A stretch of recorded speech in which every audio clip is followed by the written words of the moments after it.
বিশ্বনবী জুমার খুতবা দিচ্ছেন, হঠাৎ বিশ্বনবী দেখলেন হাসান আর হুসাইন লাল দুইটা জামা পরে জুমার মসজিদের মধ্যে ঢুকে একবার কাতারের এইদিকে দৌড় মারে, আরেকবার ওইদিকে দৌড় মারে। বিশ্বনবী খুতবা থামিয়ে দিলেন, মিম্বার থেকে নেমে হাসান হুসাইনকে দুই হাতে টানতে টানতে মিম্বারের উপরে নিয়ে আসলেন যাতে মুসল্লিদের ডিস্টার্ব না হয়ে যায়। হাসানকে ডান হাতে ধরে হুসাইনকে বা হাতে ধরে বাকি খুতবাটা বিশ্বনবী তখন শেষ করলেন। আবার বিশ্বনবী জুমার খুতবা দিতে দাঁড়ালেন, এক সাহাবী এসে বসে বলল, বিশ্বনবী বললেন, কম দাঁড়াও, 2 রাকাত পড়ছো?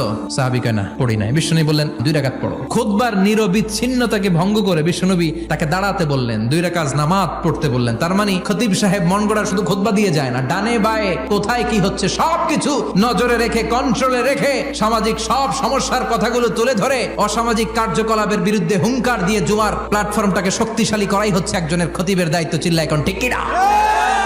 এ কাজই করেছেন বিশ্বনবী 500টা খুতবায়।